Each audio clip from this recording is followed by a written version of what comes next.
Dr. Ian Brooks, will you tell us a story from a moment in your life after which things changed? The one that I'm going to really stand on is a moment in time in my midlife when I was actually riding a motorcycle and I was hit by a car. And in context, when you're riding a motorcycle, at least always I had in my mind that it's not a matter of when, it's just a matter not it's a matter of when, not if, but when you actually got in an accident. And so always mentally, I knew that at some point I would get in an accident by my own hands or someone else's. But when I got hit, in this case, I was T-boned by a car, so literally an entire car coming into the side of me.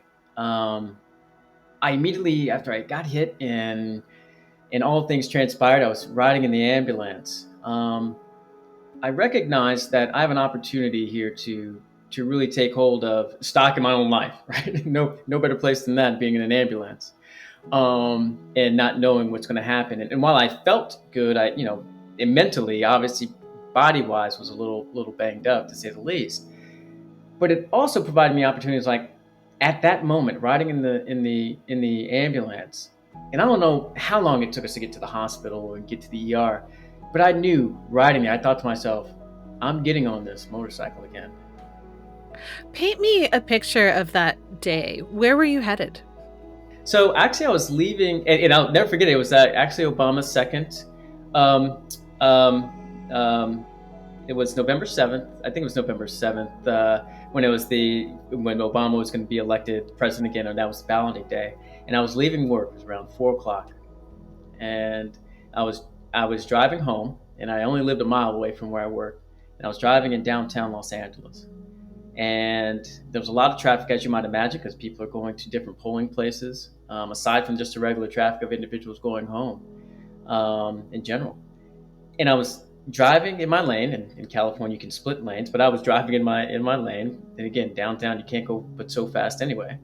Um, as I was crossing an intersection, a car thought they had the light and just turned into me and took me out.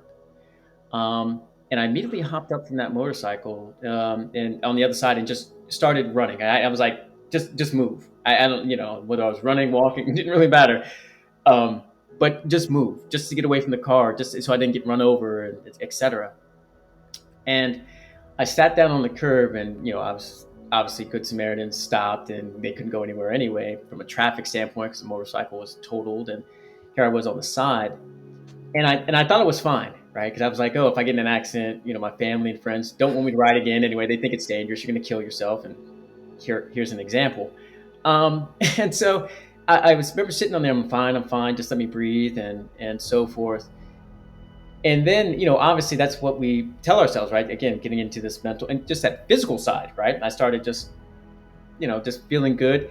All of a sudden, my body just went in shock, and it just started good into Mm. a live atrophy that I just couldn't stop. And I was like, oh, I'm just fine. I just need, water breath. And clearly that was not the case in that respect. But that was the experience. And I will never forget it. I'll never forget the intersection. I'll never forget what that felt like. And again, if I can't remember it mentally, I do have, the scarring and the reminders still to this day that afford me an opportunity to say, you have come from this.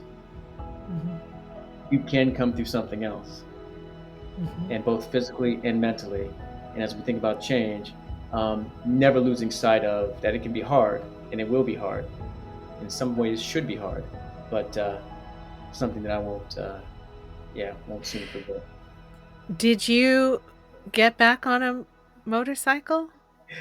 Who's listening? No,